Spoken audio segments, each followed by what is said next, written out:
Welcome to the first of our research seminars in the School of Political Science and International Studies Research Seminar Series, and this is a series where we bring kind of cutting-edge researchers from elsewhere in the country and from overseas, but also from within our own community to talk about their research.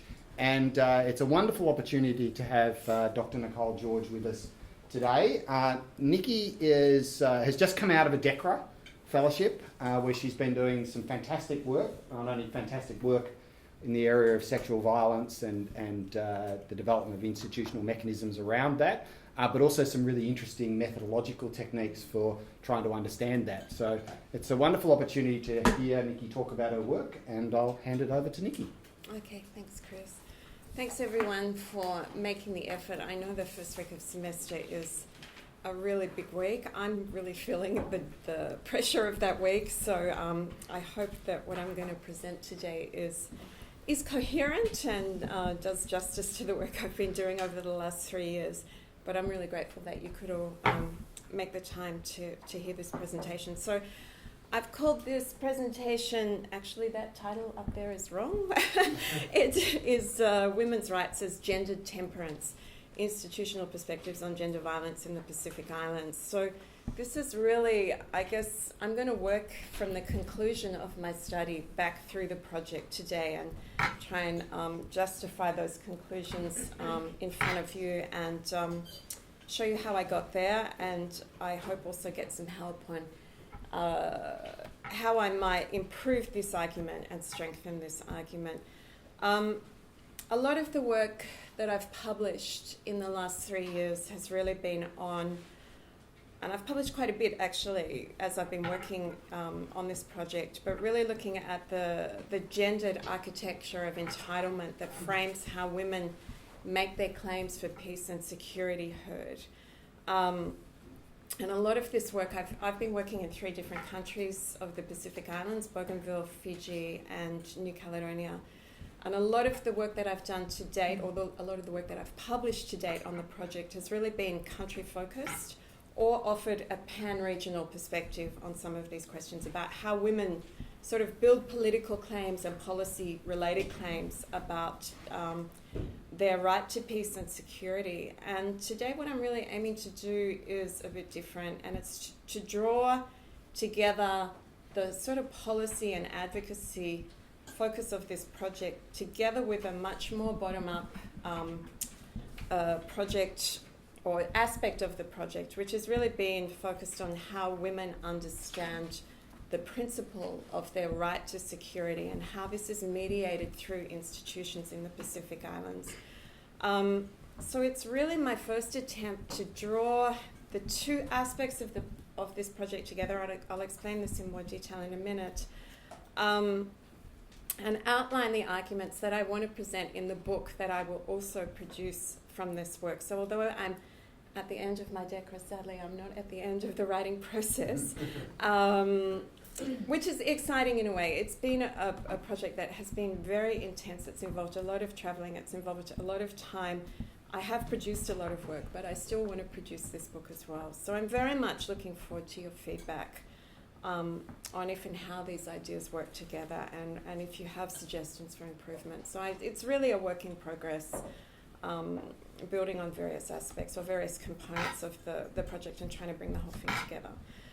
So what is this project about? Let me go back to the beginning. Violence against women is what it's about. And this is a serious challenge in the Pacific Islands region and a factor impeding the advancement of women in many countries. It is, however, no longer the unrecognised challenge it was in the past. Instances of policy reform on this issue in recent years suggest growing recognition within Pacific Island state institutions and amongst policymakers of the principle that women have a right to security from interpersonal violence. This recognition and the state-level institutional reforms that have followed have occurred largely as a result of determined civil society campaigns led by feminist activists who, Pacific Island, local women, who across the last decades have drawn from global campaigns in this area and framed violence against women as a human rights violation. Nonetheless, a common lament across the region is that little has changed in practical terms for women. Gender violence continues to be perpetrated at extreme levels in many Pacific Island countries, and perhaps more worryingly, it occurs with impunity. I just want to say here that this happens in every society, and that I don't want to single out the Pacific Islands as some kind of dystopian paradise when it comes to gender violence, because we know in our own country, of course, that this is a huge problem, and in societies all around the world. But what I'm really interested in working in this context is how these things come together in the Pacific Islands context, and the kind of institutional opportunities and constraints that surround this issue and make advocacy and policy on this issue possible. So as I said, there is high levels of gender violence in these Pacific Island countries as there is elsewhere in the world, but this issue, there is often a lot of impunity surrounding this issue as well. And beyond the usual, and in my view, unsatisfactory assertions about the gender discriminatory nature of Pacific Islands cultures, we have little to say that is new about the factors that make this phenomenon so persistent.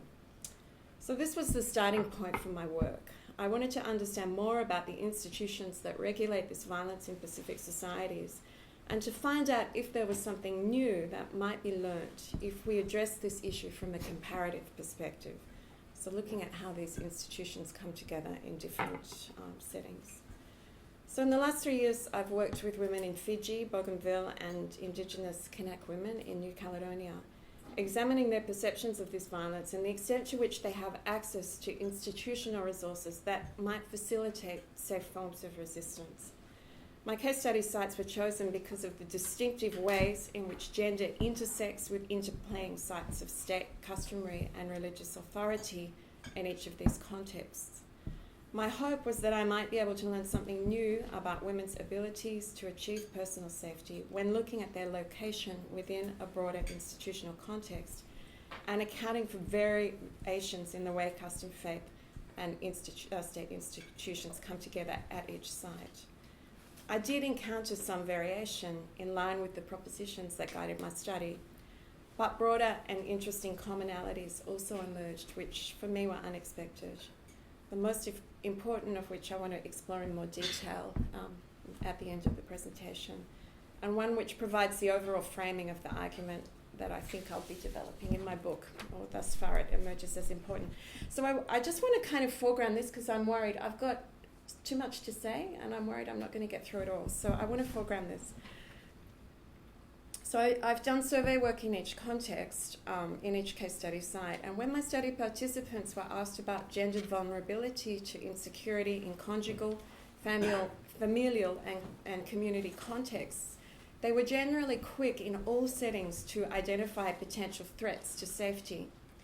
When asked follow-up questions about how safety becomes achievable for women in these contexts, participants frequently used the term right to reflect on the way violence is triggered if women flout gender norms of right or appropriate behaviour.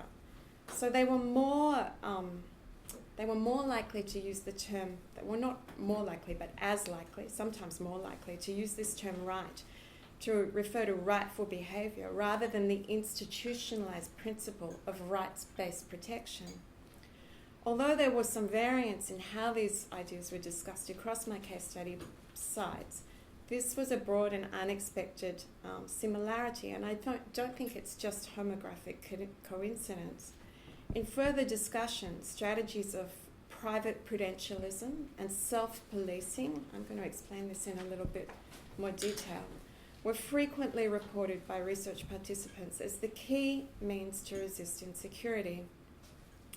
These types of responses give us some insight into the gendered nature of authority as it is constructed in the Pacific Islands, and the extent to which human rights principles are subject to fragmentation as they are mediated through the interplaying institutions of state, customary, and religious authority in this context. The testimonies I've gathered in the course of this research lead me to a somewhat disturbing but nonetheless important conclusion. The principle of women's right to security can be received by women in these contexts, not as a potentially emancipatory agenda, but one which equates the achievement of gendered security with the practice of gendered temperance. So that's the title of my talk.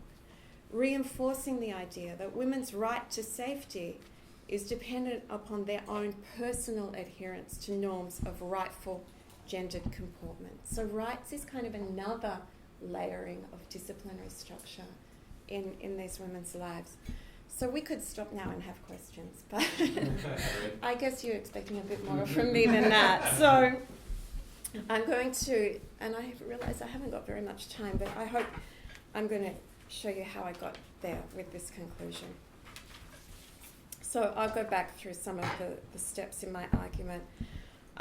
What I'll do is just begin by talking a bit about the institutional contexts that uphold women's rights to physical security as they take shape in my case study countries. Then I want to tell you some things about the differing ways women identify both the drivers of and remedies to insecurity in familial, conjugal or community settings in my case study sites. And then I want to sort of show how we learn about the idea of a right to security and how this takes on meaning and shape for women when we bring those two sets of information together. But let me begin just with some theoretical framing for this discussion. Conceptually, I've been trying to develop this work by drawing on theories of feminist institutionalism to understand where and how efforts to institutionalize the principle of women's right to security occurs. I've also been drawing on institutional ethnography to understand how those processes are meaningful for women whose lives are regulated by interplaying formal and informal institutions in each of my case study locations. I have to say, absolutely, I'm not an ethnographer, but I'm sort of, I guess, informed a little bit by institutional ethnographic practice, if I can say that rather pompously. So just to explain a couple of the concepts that have been guiding this work. The first idea which I take, it's a general idea in institutional theory or new institutional theory, the concept that that institutional change occurs as a dynamic process marked by ongoing political struggle, conflicts and coalitions built around shifting alliances. So I'm just going to be citing some people that are quite important in this field. Lowndes and Roberts, for example, argue that although institutions constrain and oppress certain groups of actors, resistance is always possible and usually present. This focus on institutions as sites of contestation is important in feminist institutional theory, and feminist institutionalists pay special attention to the processes of institutional layering as actors consider which specific elements of a given institutional set of institutions are not negotiable and why some aspects are more amenable to change than others. The idea here is that new formal institutions are not blank slates, but marked by past institutional legacies with already existing formal structures, rules, informal practices, norms and ideas. This means that the negotiation of gender reform in one institutional context may be supported or undermined by ideas about the appropriateness of this reform within other institutional contexts or as established by other sets of rules and norms. And, this is particularly important, I think, when we're looking at how gender, reform in the area of gender policy, for example, takes shape and is often subject to kind of a lot of negotiation and backsliding. And this idea is further developed by Louise Chappell, who identifies what she terms a gendered logic of appropriateness, which shapes institutional behaviour. And she uses this perspective to show how new institutional initiatives are always nested in a broader institutional context that might support reform or undercut it. And, working in the Pacific Islands, state institutions tend to be layered or mediated with or working in conjunction with or complemented with religious and customary institutions in many contexts. So these ideas are quite helpful for me when I'm trying to understand how gender reform or policy reform on gender violence takes shape. For feminist institutionalists, the concept of conversion is also important in helping to explain how promoters of gender reform exercise agency within institutional, cultural and discursive constraints. And Marnie and Fallon raise this possibility when they contend that even those who are disadvantaged by an institution can get traction out of conversion strategies. What this means is that a principle can take on different meanings in different institutional contexts, and that these possibilities are particularly enhanced when there is discretion in terms of how that principle might be interpreted.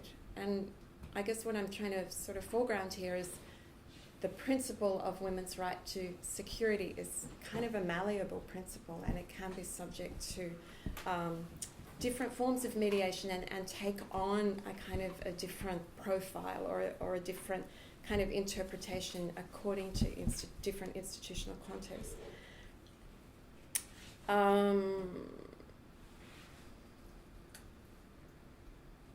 In the Pacific Islands region, these contentions are particularly helpful in understanding the slow pace and uneven outcomes of efforts to reform regulatory structures so that the principle of women's right to security is upheld more effectively.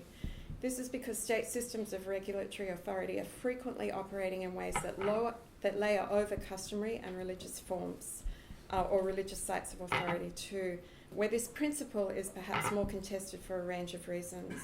Women's advocates in the region have frequently chosen to interpret the principle of women's rights in ways that challenge gender-restrictive articulations of culture and faith.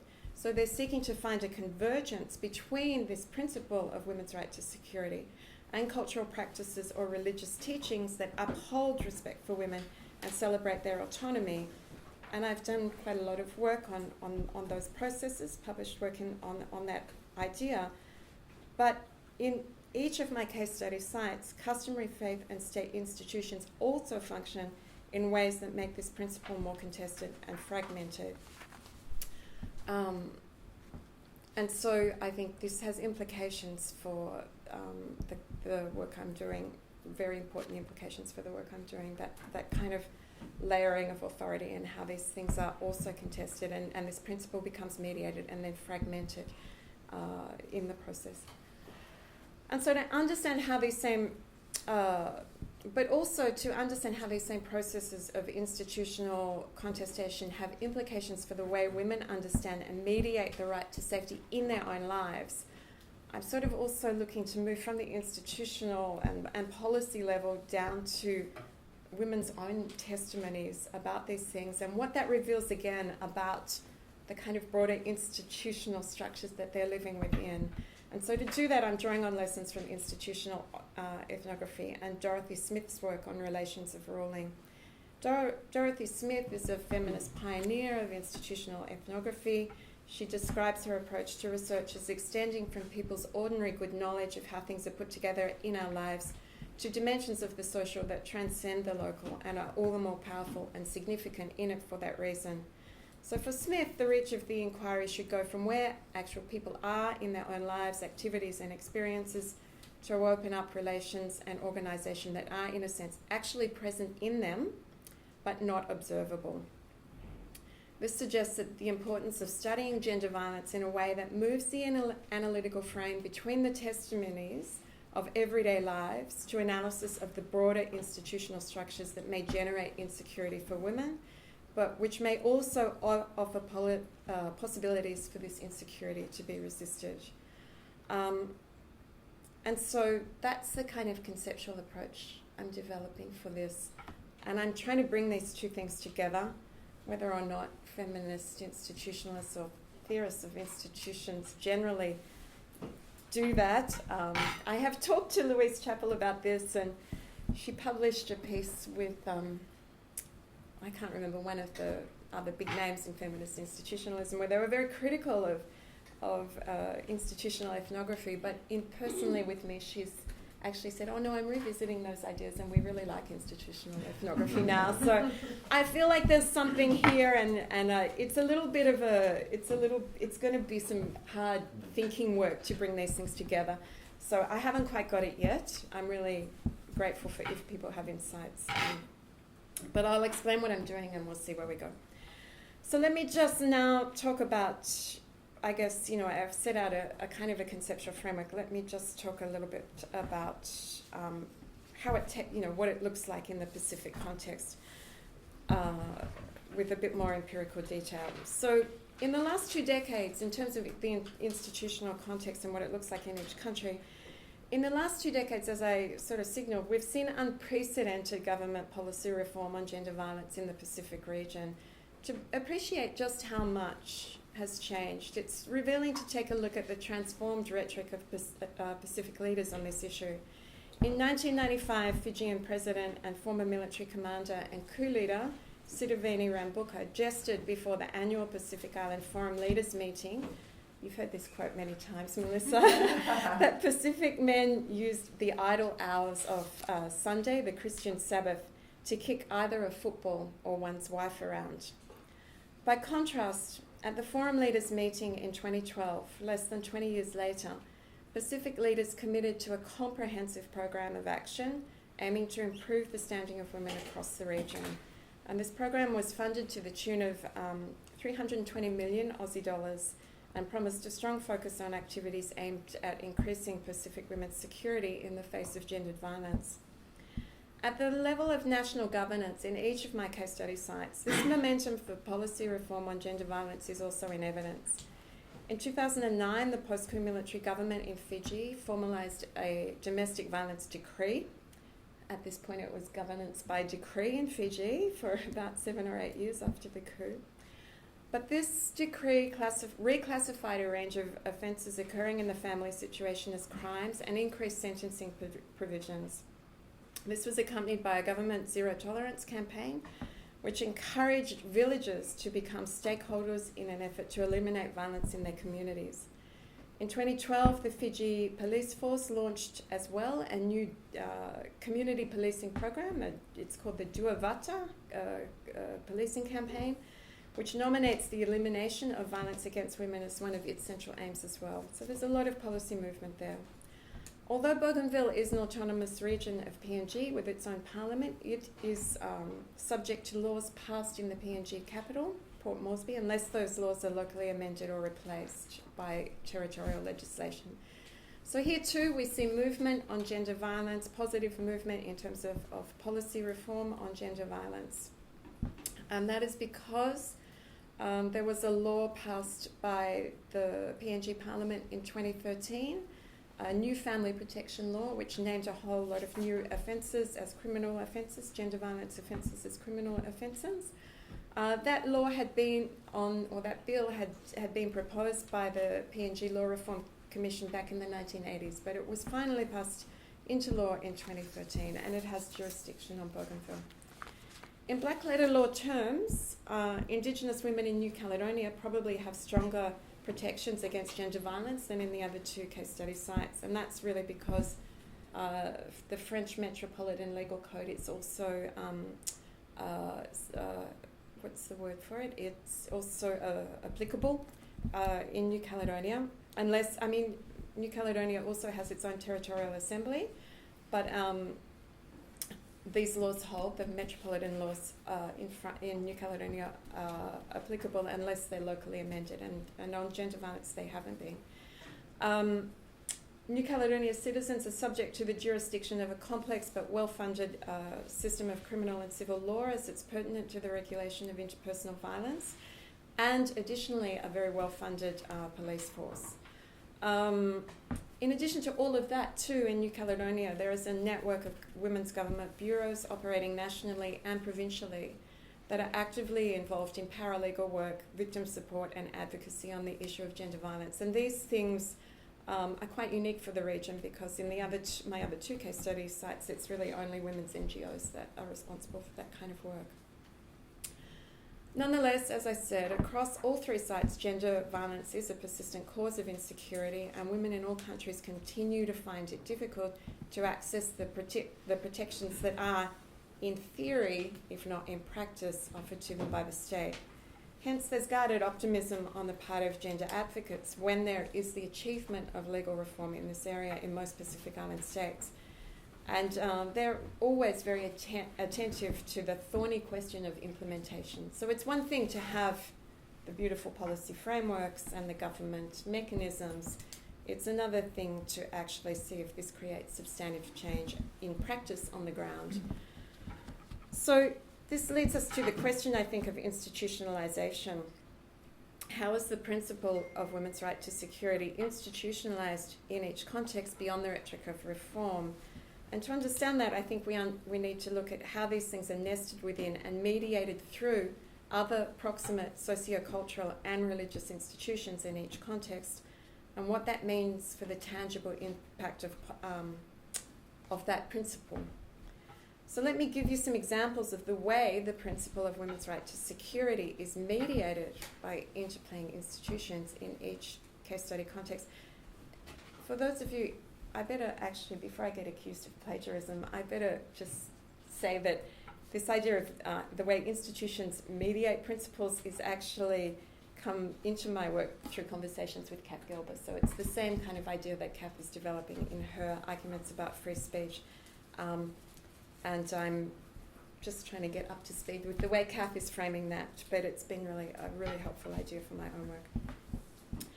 In Fiji, the state has adopted what it terms a zero-tolerance approach to gender violence, as I said before. In some ways, this absolutist response reflects the hard-line character of state authoritarianism in Fiji, a characteristic that has been sharpened after each of Fiji's coups since the first in 1987. In the past decades, Fiji's security services have become notoriously intolerant of alleged dissidents and adopted heavy-handed tactics to ensure post-coup political elites meet with minimal challenges to their authority. In addition to the news reports of police violence against everyday citizens, I've learned through interviews conducted with lawyers, union activists, NGO leaders and would-be politicians that this police brutality, violence and intimidation is regularly meted out against those who publicly stand against the regime with little regard for the age, gender or physical vulnerability of the people who are exposed to this violence. So I guess what I'm trying to say there in a nutshell is that the Fiji state is a rights-violating regime. So, this has, I think, serious implications for how this principle of women's right to security is mediated by state security agencies. On top of this, it's important to recognise how policing and military authority in Fiji is intertwined with and profoundly shaped by customary and faith-based institutions. Indeed, these institutions are said to provide, as Teresia Tewa has put it, these institutions provide a normative mould for Fiji's security agencies, which are predominantly comprised of Fijian personnel. So this has important implications for understanding how police personnel approach the job of policing gender violence in Fiji and why they show such dedication to upholding a narrow code of conjugal order. Despite the provisions of the law, recent national studies on gender violence in Fiji carried out by the Fiji Women's Crisis Centre have shown that in too many cases, women seeking protection from violence in their homes are advised by police to return back there, reconcile with their husbands, and preserve the religious sanctity of their marriage and the customary integrity of their family. The advent of the community policing model in Fiji has aimed to draw on these same sources of customary and religious authority in the terms of bringing in local stakeholders as within these communities to soften the hardline reputation of the police and provide them with more local legitimacy.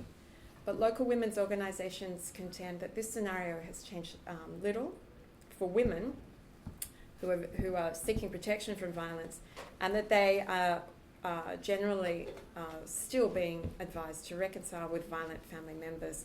And now they're just sort of hearing this message not only from the police but also from the religious and customary authorities in village contexts.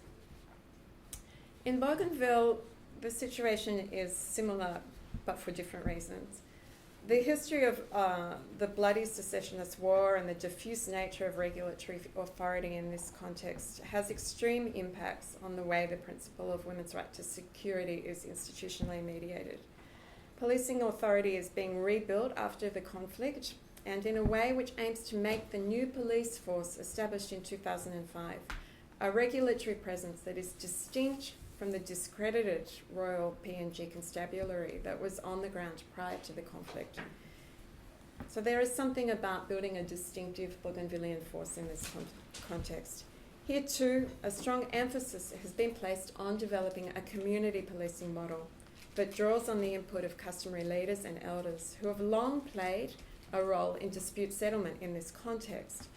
And our dear colleague Volker Buga has emphasised the positive impact of this hybridised community policing model.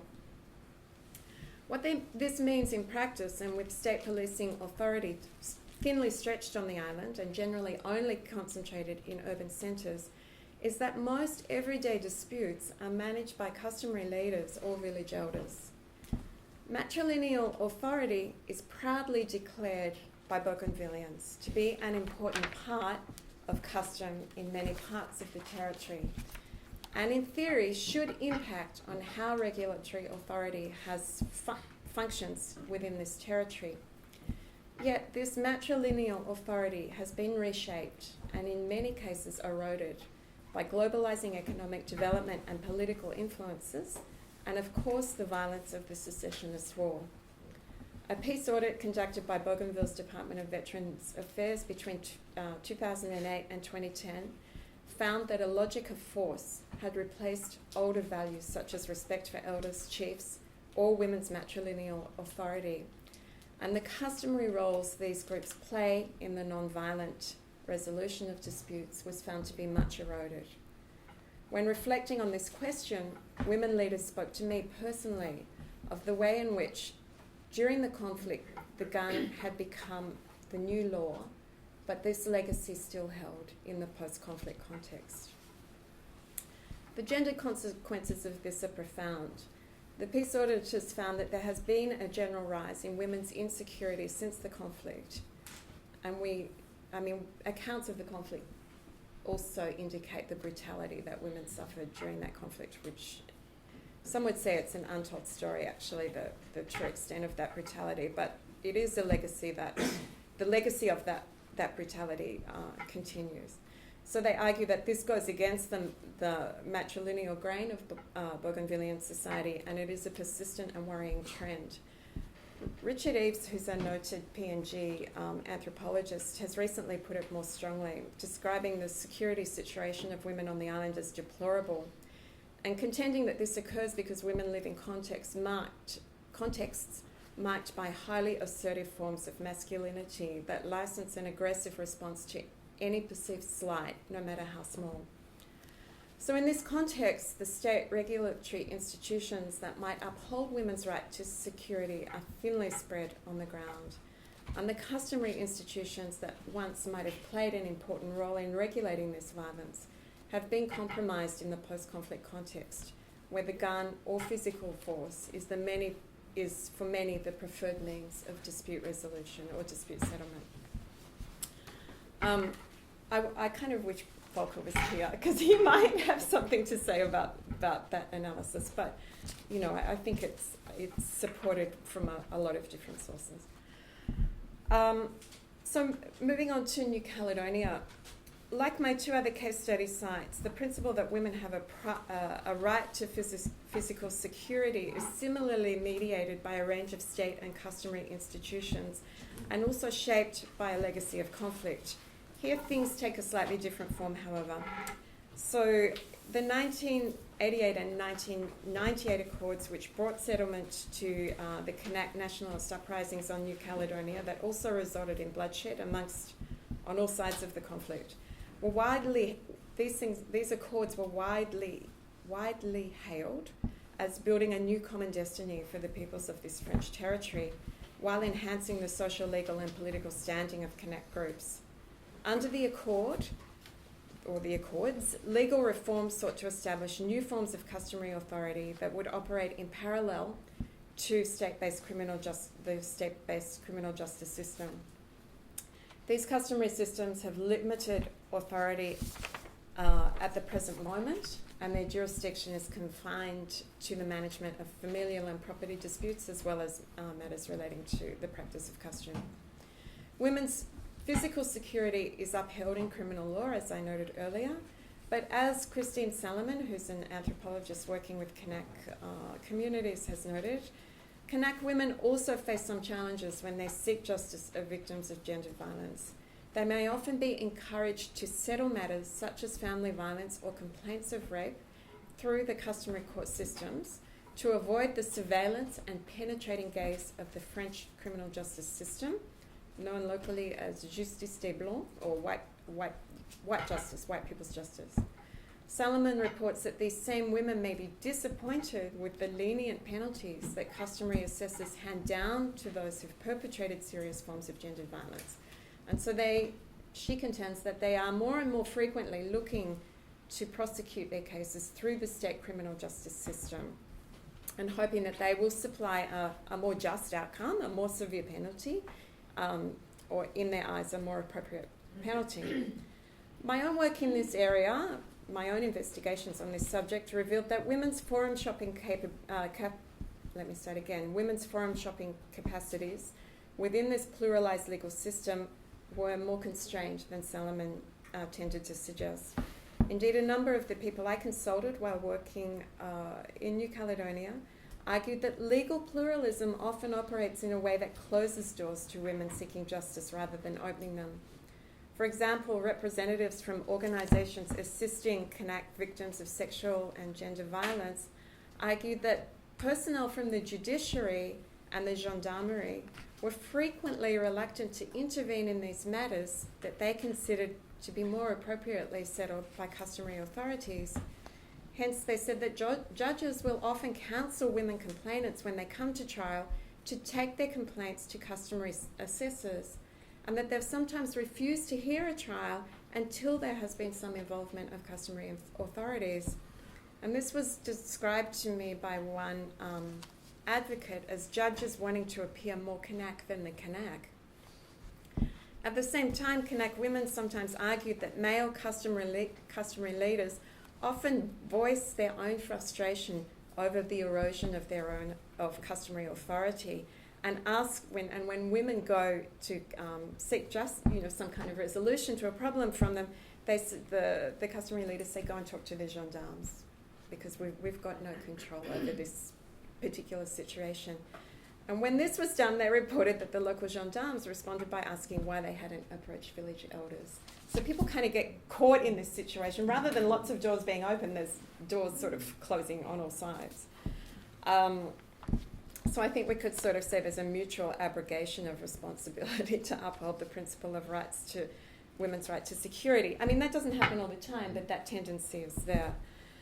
So there is also currently heated debate in New Caledonia on the proposition that CANAC people should have their own legal statute that is more comprehensive than what has been agreed presently under the Noumea Accords. While some view this kind of development as the achievement of CANAC sovereignty, others are concerned that it will have a constraining impact for women. To support this claim, they look to the CANAC People's Charter, a document published by the All-Male Customary Senate in 2014, which commented on women's customary standing and authority only in ways which emphasised feminised responsibilities for reproduction and the maintenance of welfare and harmony within family and clan settings. So a very kind of restricted understanding of CANAC women's standing, and I think really something that reveals how that gendered logic of appropriateness takes shape in terms of customary discourse. Interestingly, however, this restrictive sort of view is articulated in contestation with other forms of customary discourse as it's sort of present in CANAC thinking. Ideas that were expressed, for example, by Jean-Marie Chibal, who was the visionary leader of the CANAC people who was assassinated in 1989. Chibal was always quick to articulate an expansive view on women's role in CANAC society, their contributions to CANAC nationalism, and the revitalisation of CANAC culture. And these ideas actually remain quite important in CANAC people's thinking, and certainly amongst CANAC nationalist women, Chibal is very much a revered figure. And there are other Indigenous leaders, women leaders, who talk about the extent to which custom and Indigenous culture is strengthened by human rights principles rather than undermined by these things.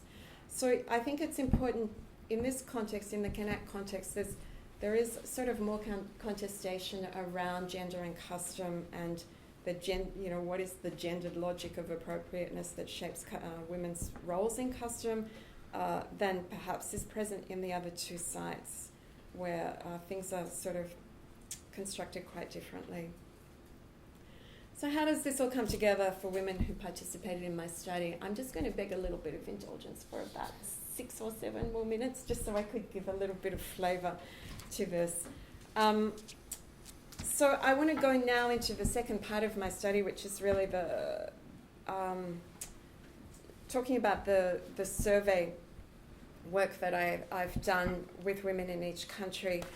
I unfortunately, I don't want to go into too much detail on the methodology because I gave a whole seminar in the school on this a few weeks ago, and it will take up too much time. But I am quite proud of my methodology, so if people want to ask questions about it, I will show a little bit in a minute. But I suffice to say that it was a collaborative effort, this survey-based study that relied on the support of local women's organisations in each country, and it involved conducting 100 surveys with women in Bougainville in Fiji and about 75 in New Caledonia. So each participant was shown not a photograph like that, but photographs depicting scenes from everyday household and community life, scenes in which there's some kind of tension that might suggest women were vulnerable to a form of violence. And then we never showed things that were, we never showed depicted scenes of actual violence.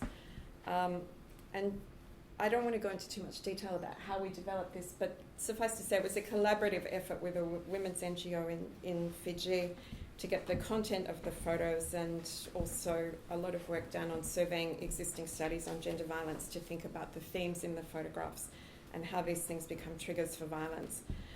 So respondents were asked to look at these photographs and then to answer questions about if they thought the woman in the photograph was safe, to explain why or why not, and also to explain who was responsible for generating the insecurity and what might be done to make the woman safe. Can I just stop you there, Nikki? Yeah. First photo, can you point to where the woman is? Yeah. Oh, you actually can't see. that now, Yeah, it's no. very unclear. She's at the back Oh, there. okay. Okay, so she's sleeping. She's lying down, yeah. Lying. Just like, And what is... Can we get the lights? so he's thrown a box or something, or He's not, no, that's just a box chucked at the back there. We wanted to capture the idea of a house, a dwelling that is dishevelled. He's just picking up a cloth here, right?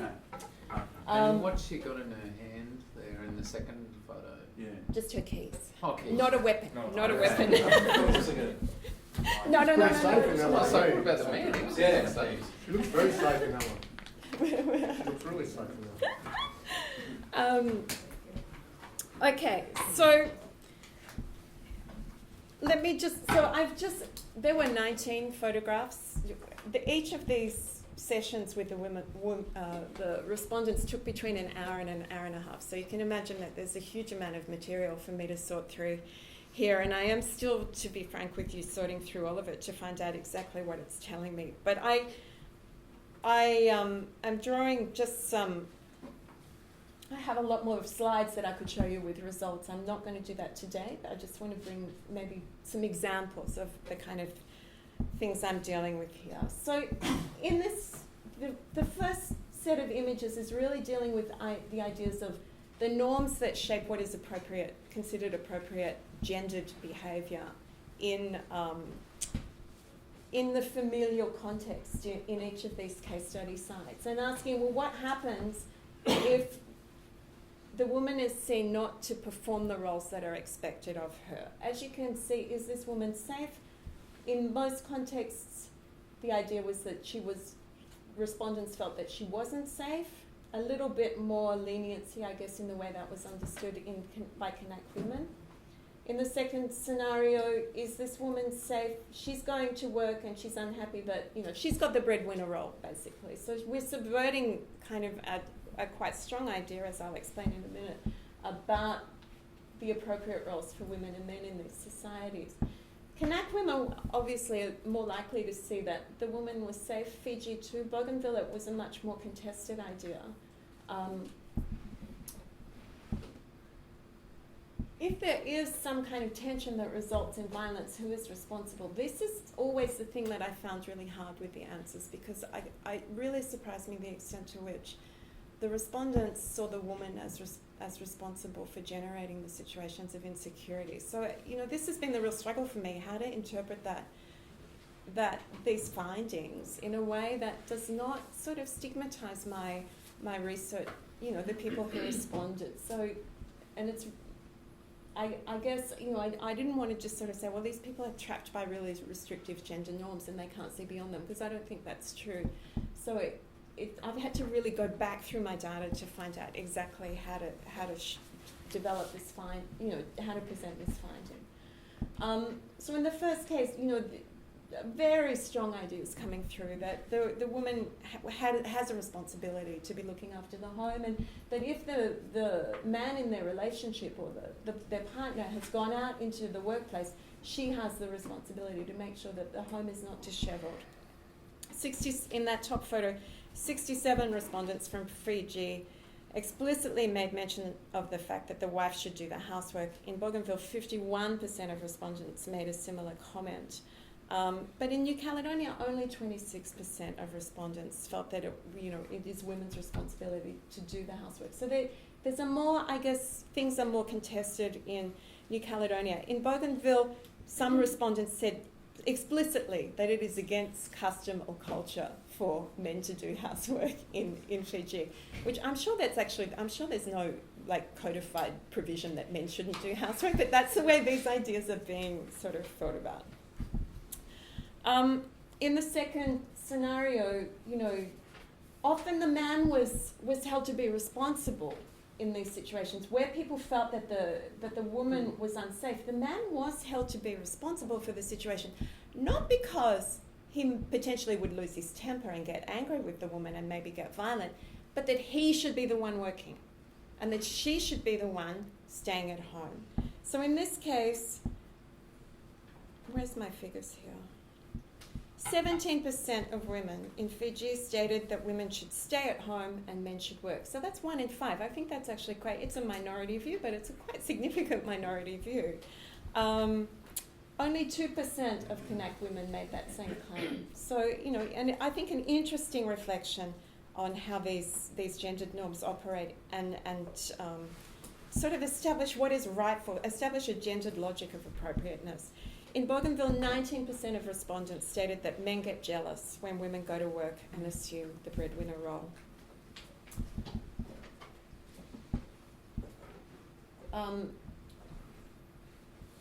I'll just, because I'm running out of time, that's just a few more qualitative responses, but I don't want to get too much, I haven't got much time to go into those. This scenario is interesting. Women in Fiji and Bougainville are still doing housework or still looking after their families by washing clothes in the river. When I showed this photo to one of my Kanak collaborators, she got very upset with me and said, it's a long time since Kanak women were washing their clothes in the river. And I think she felt it was sort of primitivizing the Kanak people. And I said to her, well, this is a reality in many parts of the Pacific. It may not be in New Caledonia, but it certainly is in the rest of the region. And women, if they have to do this kind of work in this way, they're generally safest when they go with a big group of women. And so if a woman is not ready to go when the group from the village are going and something happens to her, they're very quick to nominate, not the aggressor as the person at fault, but the woman being the person at fault. So a lot of people talked about the threat of being alone, of the threat of a woman being alone. 26% mentioned isolation in Fiji, and this rose to 54% in Bougainville. And again, I think this is a legacy of the difficult situation security situation that women are living in the post-conflict context.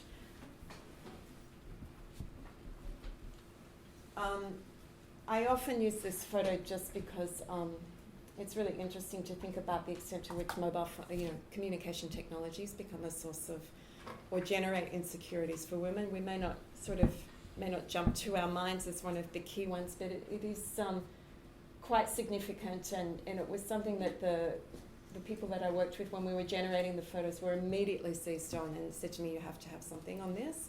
so I wouldn't have thought of it myself. So, this idea that if you're in a relationship, often male partners want to know who you're talking to. They're suspicious if you're getting text messages from people that that they don't know, or they're always pestering women. A lot of the respondents claim that they were frequently pestered by their partners to know who, their partners always wanted to know who they were speaking to. And I think this statistic from Bougainville is very interesting. 30% of respondents said that the girl was at the risk of violence from her partner simply because she had a phone. So it's not even what she was doing with it, but just the mere fact of having a phone means that perhaps she has too much, she can have too much autonomy. So quite significant.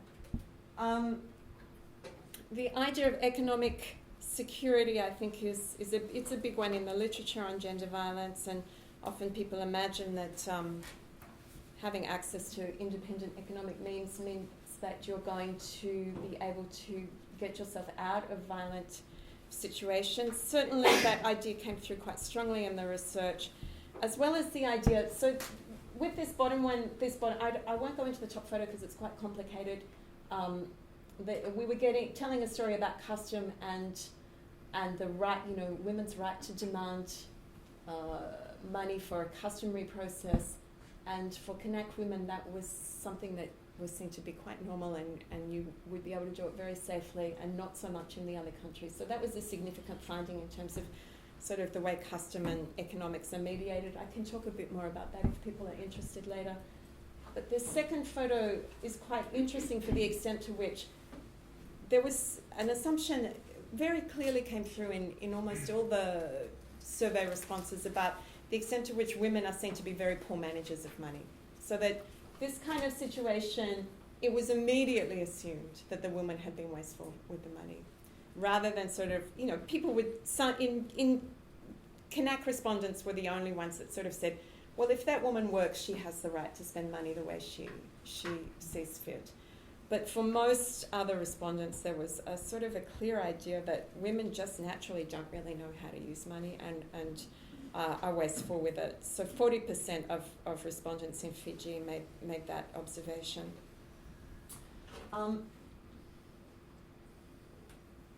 Or that she's selfish and wasting money as well. I've got some slides there just on women's right to participate in meetings as well, because I'm sort of interested in the customary dynamics about how women are able to sort of bring problems to be understood in the community setting, and problems around security. And as you can see there, it's much more difficult for women to gain, to be seen as legitimate participants in village meetings. Much more acceptable, and particularly in Kanak society, much more acceptable for older women to speak, but very, very difficult for young women to speak in village meetings. And of course, the other question that was really interesting then was, and this was not sort of prompted, but the respondents reflected on the extent to which that women might be able to speak, but perhaps nobody listens. So even when you can speak, that you may not be heard. So there's a lot of contestation around that. So between 25 and 35% that younger women would not be listened to. Older women more likely to be listened to, but still, 15% saying that even that, that couldn't be guaranteed. But on the whole, older women have more respect. And one respondent, I like this quote, one respondent argued that older women speak with the wisdom of 2 generations. So what can we conclude in brief? Because I realise I've been going on forever. The variations between these, or variances between these respondents from New Caledonia and my other 2 case studies suggest that there is a gendered logic of appropriateness that is generated by the interplaying regulatory institutions that regulate lives of women, but that this is perhaps less restrictive for Kanak women than they appear in my other case study sites. In Bougainville and Fiji, lots of the responses reinforce the idea that men are protectors and providers and women are domestically subservient. When or if these norms are disrupted, gendered violence can be expected and is often inevitable or justified. Women in both of these countries, Fiji and Bougainville, also responded to the photographs in ways which suggested they engage in continual surveillance of their surroundings to monitor their safety. So there were repeated mentions of theft, attack, women nominated potential weapons in the photographs, and potential aggressors, even if they weren't actually depicted. And they often talked about the extent to which women brought these dangers upon themselves. In Bougainville particularly, and this is I was working on this at 1 o'clock last night, and again, I was shocked at the way women talk about the violence that could be visited upon them in Bougainville. Such extreme forms of violence. They talked about rape and murder as if it just rolled off the tongue. It is actually still shocking to me, and I've been reading these survey responses for over 18 months now. So again, I know I keep saying it, but I think the legacy of the conflict is really very profound there. And I really concur with Richard Eve's view that the security situation is deplorable.